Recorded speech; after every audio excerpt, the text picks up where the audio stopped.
Hello friends, स्वागत है आप सभी का हमारे यूट्यूब चैनल से जिज्ञान पर। दोस्तों, इस वीडियो में हम बात करेंगे वाक्य के अंग एवं वाक्य के प्रकार के, जो कि आपके छत्तीसगढ़ प्री बीएड और डीएड का एक महत्वपूर्ण टॉपिक है हिंदी सामान्य ज्ञान से। हिंदी से यहाँ से जो है इस टॉपिक से हिंदी में प्रश्न आता है। वाक्य के प्रकार हो या वाक्य के अंग हो या कोई भी वाक्य दे दिया जाएगा, पूछा जाएगा कि ये मिश्र वाक्य है, संयुक्त या सरल वाक्य। तो इस प्रकार के जो क्वेश्चन है आपकी प्री बीएड और डीएड में पूछा जाता है। और अदर जो गवर्नमेंट एग्ज़ाम है या कोई भी एग्ज़ाम है उसमें ये जो टॉपिक है महत्वपूर्ण होता ही है। जैसे पिछले ईयर इस टॉपिक से क्वेश्चन पूछा गया है वाक्य से संबंधित, तो ज़रूर वीडियो का अंत तक देखिएगा। और चैनल पर नए हो तो चैनल को ज़रूर सब्सक्राइब कीजिए और अपने दोस्तों के साथ शेयर कीजिए। देखिए, चैनल पर जाकर वीडियो पर जाइए, वहाँ पर बहुत सारे वीडियो अपलोड हैं आपके प्री बीएड और डीएड के लिए, तो उन्हें सभी को देख लीजिए। क्योंकि जो रीजनिंग है उसका कम से कम 6 से 7 टॉपिक जो है क्लियर हो चुका है, उसमें मतलब कंप्लीट हो चुका है कि कैसे क्वेश्चन आते हैं। आपको ये जानना है रीजनिंग में, तो रीजनिंग के क्वेश्चन अगर आपने नहीं देखा है या टॉपिक, तो जाकर जरूर देखिए एक बार कि किस प्रकार से क्वेश्चन पूछा जाता है। देखिए, हम इस टॉपिक को स्टार्ट करते हैं। देखिए, पहला इसमें जो दिया गया है ये वाक्य की परिभाषा है। कभी कभी जो एग्ज़ाम है उसमें वाक्य की परिभाषा दे दिया जाएगा और पूछा जाएगा कि ये क्या कहलाता है। जैसे सार्थक शब्दों का व्यवस्थित समूह जिसे अपेक्षित अर्थ प्रकट हो वाक्य कहलाता है। तो इसी को आपको दे दिया जाएगा ऑप्शन में, मतलब क्वेश्चन में, सार्थक शब्दों का व्यवस्थित समूह जिसे अपेक्षित अर्थ प्रकट हो खाली स्थान कहलाता है। फिर वाक्य आपको 4 ऑप्शन दे दिया जाएगा। तो देखिए, ये वाक्य कहलाता है, याद रखिएगा। वाक्य के अनिवार्य तत्व कौन से हैं? तो देखिए, तत्व 6 पाए जाते हैं वाक्य के। क्वेश्चन पूछा जा सकता है यहाँ से कि वाक्य के तत्व कितने हैं, तो याद रखिएगा 6 तत्व हैं। कौन कौन से? सार्थकता, योग्यता, आकांक्षा, निकटता, पदक्रम और अन्वय। इसे याद रखिए, 6 तत्व हैं वाक्य के। देखिए, सार्थकता मतलब वाक्य का कुछ न कुछ अर्थ अवश्य होता है, अतः इसे सार्थक शब्दों का ही प्रयोग होता है। इसमें जो है सार्थक शब्दों का प्रयोग होता है, कुछ न कुछ अर्थ अवश्य होता है। योग्यता, वाक्य में प्रयुक्त शब्दों में प्रसंग के अनुसार अपेक्षित अर्थ प्रकट करने की योग्यता होती है। जैसे चाय खाई, यह वाक्य नहीं है क्योंकि चाय खाई नहीं जाती बल्कि पी जाती है। तो इस प्रकार से आप देखिए, इसको जो 6 तत्व हैं उसे जरूर याद रखिएगा। क्वेश्चन यहाँ से बनता है। आकांक्षा का अर्थ है इच्छा। वाक्य अपने आप में पूरा होना चाहिए, उसमें किसी ऐसे शब्द की कमी नहीं होनी चाहिए जिसके कारण अर्थ की अभिव्यक्त में अधूरापन लगे। जैसे पत्र लिखता है, तो इस वाक्य में क्रिया के कर्ता को जानने की इच्छा होगी। क्रिया के कर्ता को जानने की इच्छा होगी। जैसे पत्र कौन लिखता है, हमें जानने की इच्छा होती है, तो वही यहाँ पर कहा जा रहा है कि क्रिया के कर्ता को जानने की इच्छा होगी, मतलब कौन लिख रहा है। तो अतः पूर्ण वाक्य इस प्रकार होगा, राम पत्र लिखता है। हमें पता चल गया यहाँ पर कि राम पत्र लिखता है, तो ये आकांक्षा है, याद रखिएगा। देखिए, अगला है इसमें निकटता। बोलते तथा लिखते समय वाक्य के शब्दों में परस्पर निकटता का होना बहुत आवश्यक है। रुक रुक कर बोले या लिखे गए शब्द वाक्य नहीं बनाते, अतः वाक्य के पद निरंतर प्रवाह में पास पास बोले या लिखे जाने चाहिए, निकटता होनी चाहिए। यहाँ पर बोला जा रहा है, ये इसका चौथा तत्व है। पदक्रम, वाक्य में पदों का एक निश्चित क्रम होना चाहिए। सुहावनी है रात होती चांदनी, इसमें पदों का क्रम व्यवस्थित न होने से इसे वाक्य नहीं मानेंगे। इसे इस प्रकार होना चाहिए, चांदनी रात सुहावनी होती है। तो देखिए, ये वाक्य है, ये वाक्य नहीं है। पदक्रम जो है 5वां उसका तत्व है। अन्वय, अन्वय का अर्थ है मेल। वाक्य में लिंग, वचन, पुरुष, काल, कारक आदि का क्रिया के साथ ठीक ठीक मेल होना चाहिए। जैसे बालक और बालिकाएं गईं, इसमें कर्ता क्रिया अन्वय ठीक नहीं है, अतः शुद्ध वाक्य होगा बालक और बालिकाएं गए। देखिए, ये अन्वय है। तो ये 6 तत्व हैं, याद रखिएगा। यहाँ से क्वेश्चन बनेगा। देखिए, वाक्य के अंग, देखिए यहाँ से क्वेश्चन पूछा जाता है वाक्य कितने अंग है, तो 2 अंग है। कौन कौन से? उद्देश्य और विधेय। उद्देश्य और विधेय जो है वाक्य के 2 अंग है, उद्देश्य और विधेय। उद्देश्य क्या है? जिसे सब्जेक्ट बोलते हैं इंग्लिश में, जिसके बारे में कुछ बताया जाता है उसे उद्देश्य कहते हैं। जैसे अनुराग खेलता है, सचिन दौड़ता है, जिसके बारे में कुछ बताया जाता है, मतलब यहाँ पर अनुराग और सचिन जो है उद्देश्य हैं। इन वाक्यों में अनुराग और सचिन के विषय में बताया गया है, अतः ये उद्देश्य है। इसके अंतर्गत कर्ता और कर्ता का विस्तार आता है। जैसे परिश्रम करने वाला व्यक्ति सदा सफल होता है, इस वाक्य में कर्ता का विस्तार परिश्रम करने वाला है। तो देखिए, उद्देश्य है। इन वाक्य में अनुराग और सचिन के विषय में बताया गया है, अतः यह उद्देश्य है। इसके अंतर्गत कर्ता और क्रिया विस्तार आता है। जैसे परिश्रम करने वाला व्यक्ति सदा सफल होता है, इस वाक्य में जो कर्ता है वो व्यक्ति है, कर्ता जो व्यक्ति है का विस्तार परिश्रम करने वाला है। इस वाक्य में कर्ता का विस्तार परिश्रम करने वाला है, ये जो है परिश्रम करने वाले उसका विस्तार किया है। तो देखिए वाक्य का पहला अंग जो है उद्देश्य है, याद रखिएगा क्वेश्चन बनता है यहाँ से। जैसे एग्जाम्पल दे दिया जाएगा, अनुराग खेलता है या सचिन दौड़ता है, तो इसमें उद्देश्य क्या है आपको बताना है, तो ऐसा ऑप्शन दे दिया जाएगा। देखिए दूसरा है विधेय प्रेडिकेट। वाक्य में उद्देश्य के बारे में जो कुछ कहा जाता है उसे विधेय कहते हैं। जैसे अनुराग खेलता है, तो खेलता है यहाँ पर जो है विधेय है, इस वाक्य में खेलता है विधेय है। दूसरे शब्दों में वाक्य के कर्ता को अलग करने के बाद वाक्य में जो कुछ भी शेष रह जाता है वह विधेय कहलाता है। ये भी क्वेश्चन पूछा जा सकता है, यहाँ से इसको क्वेश्चन बनाकर दिया जा सकता है। जैसे शब्दों में वाक्य के कर्ता को अलग करने के बाद वाक्य में जो कुछ भी शेष रहता है वो खाली स्थान कहलाता है। आपको ऑप्शन दे दिया जाएगा उद्देश्य, विधेय और कोई भी, या दोनों या इनमें से कोई नहीं, तो उसे याद रखिएगा विधेय कहलाता है।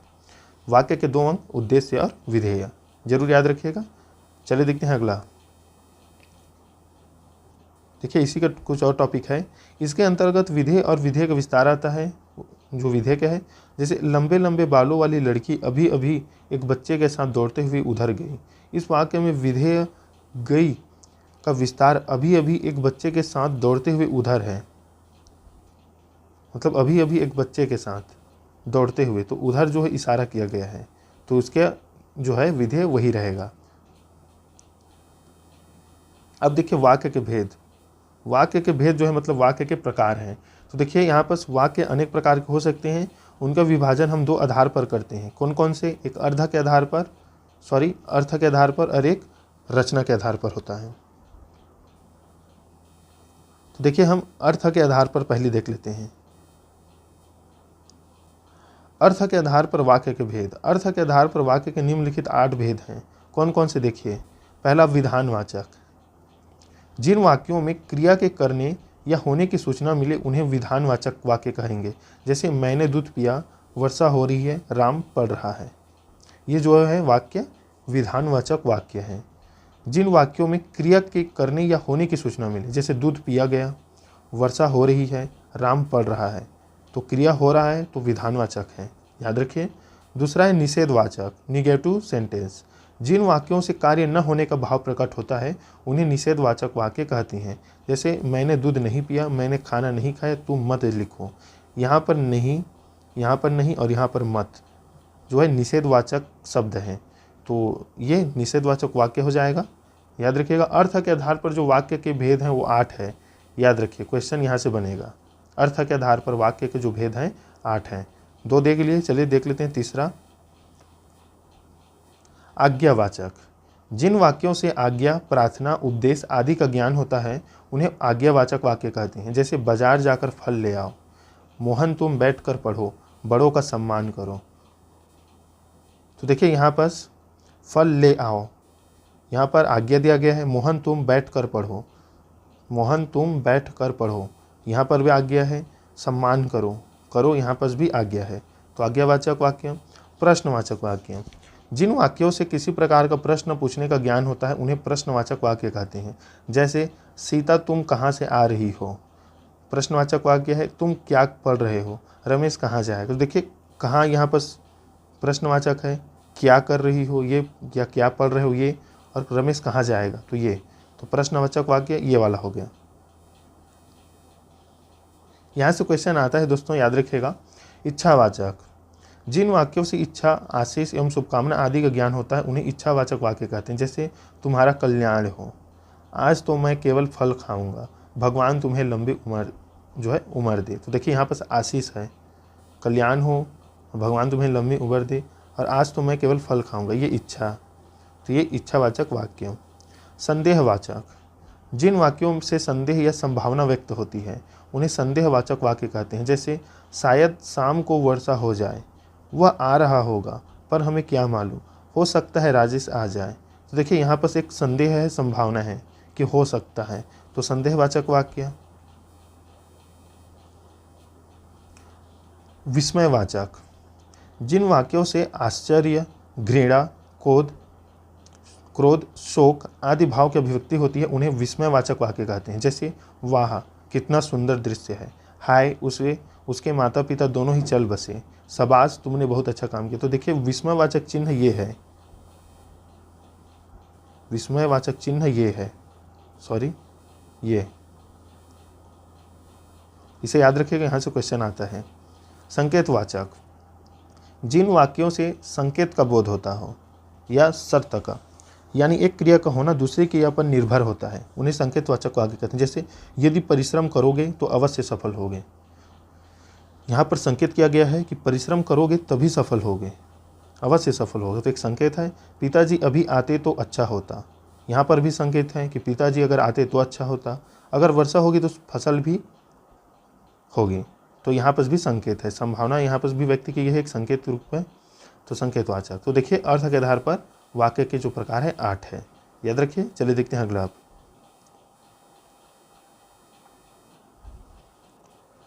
रचना के आधार पर वाक्य के भेद। रचना के आधार पर वाक्य के 3 भेद पाए जाते हैं, याद रखिएगा 3 भेद रचना के आधार पर। वाक्य के अंग 2 हैं, कौन कौन से, कमेंट कीजिए दोस्तों। रचना के आधार पर वाक्य के भेद हैं 3। देखिए सरल वाक्य, सबसे पहले देखते हैं सरल वाक्य जिसे सिंपल सेंटेंस बोलते हैं। जिन वाक्य में केवल एक ही उद्देश्य और एक ही विधेय होता है उन्हें सरल वाक्य या साधारण वाक्य कहते हैं। सरल वाक्य में एक ही समापिका क्रिया होती है, जैसे मुकेश पढ़ता है, शिल्पी पत्र लिखती है, राकेश ने भोजन किया। तो ये जो है सिंपल वाक्य है, केवल एक ही उद्देश्य और एक ही विधेय होता है। देखिए मुकेश उद्देश्य है और पढ़ता है विधेय है, शिल्पी जो है उद्देश्य है, लिखती है यहाँ पर विधेय है, राकेश जो है सब्जेक्ट है मतलब उद्देश्य, भोजन किया मतलब ये जो है विधेय है। तो सरल वाक्य है, याद रखिएगा, यहाँ से क्वेश्चन बनता है। दूसरा जो है रचना के आधार पर वाक्य के भेद है संयुक्त वाक्य है। जिन वाक्यों में 2 या 2 से अधिक सरल वाक्य योजकों जैसे और, एवं, तथा, या, अथवा, इसलिए, अतः, फिर भी, तो, नहीं तो, किंतु, परंतु, लेकिन, पर आदि से जुड़े हो उन्हें संयुक्त वाक्य कहते हैं। जैसे देख लेते हैं, वह सुबह गया और शाम को लौट आया, देखिए और लगा है संयुक्त वाक्य। प्रिय बोलो पर असत्य नहीं, प्रिय बोलो पर असत्य नहीं, तो यहाँ पर जो है पर आया है। उसने बहुत परिश्रम किया किंतु सफलता नहीं मिली, किंतु आया है, ये जो है संयुक्त वाक्य है। संयुक्त वाक्य लक्षण है, इसको आप ये जितने शब्द हैं उसको याद रख लीजिएगा। देखिए अगला देख लेते हैं, इसमें मिश्र वाक्य। जिन वाक्यों में एक प्रधान मुख्य उपवाक्य हो और अन्य आश्रित उपवाक्य हो तथा जो आपस में कि, जो, क्योंकि, जितना, उतना, जैसा वैसा, जब तब, जहाँ वहाँ, जिधर इधर, अगर यदि, तो, यद्यपि, तथापि आदि से मिश्रित हो उन्हें मिश्रित वाक्य कहते हैं। इनमें एक मुख्य उद्देश्य और मुख्य विधेय के अलावा एक से अधिक समापिका क्रियाएं होती है। जैसे मैं जानता हूँ कि तुम्हारे अक्षर अच्छे नहीं बनते, मैं जानता हूँ कि, यहाँ पर की है, जो लड़का कमरे में बैठा है वह मेरा भाई है, यदि परिश्रम करोगे तो उत्तीर्ण हो जाओगे। तो देखिए ये जो है मिश्र वाक्य है, तो आपको इसको याद रखना है। रचना के आधार पर वाक्य के जो भेद हैं वो 3 हैं, अर्थ के आधार पर 8 है, वाक्य के अंक 2 है, याद रखिएगा। देखिए एक और यहाँ से क्वेश्चन बन सकता है, वाक्य विग्रह, एनालिसिस। वाक्य के विभिन्न अंगों को अलग अलग किए जाने की प्रक्रिया को वाक्य विग्रह कहते हैं। इसे वाक्य विभाजन या वाक्य विश्लेषण भी कहा जाता है। सरल वाक्य का विग्रह करने पर एक उद्देश्य और एक विधेय बनते हैं। संयुक्त वाक्य से योजक को हटाने पर 2 स्वतंत्र उपवाक्य बनते हैं। मिश्र वाक्य में से योजक को हटाने पर 2 अपूर्ण उपवाक्य बनते हैं। देखिए सरल वाक्य का विग्रह करने पर एक उद्देश्य और एक विधेय बनता है, बोला है। संयुक्त वाक्य से योजक को हटाने पर 2 स्वतंत्र उपवाक्य बनते हैं और मिश्र वाक्य में से योजक को हटाने पर 2 अपूर्ण उपवाक्य बनते हैं। तो यहाँ से क्वेश्चन भी बनता है। तो देखिए सरल वाक्य में एक उद्देश्य एक विधेय है, संयुक्त वाक्य में 2 सरल वाक्य है, मिश्र वाक्य में एक प्रधान उपवाक्य और एक आश्रित उपवाक्य है। तो दोस्तों ये थे इंपॉर्टेंट टॉपिक आपके वाक्य के प्रकार और वाक्य के अंग। यहाँ से क्वेश्चन आता है दोस्तों, आपके प्री बीएड में आएगा या डीएड में आएगा, लेकिन पूछा ही जाएगा। तो मिलते हैं नेक्स्ट वीडियो में इंपॉर्टेंट टॉपिक के साथ। तब तक के लिए दोस्तों धन्यवाद।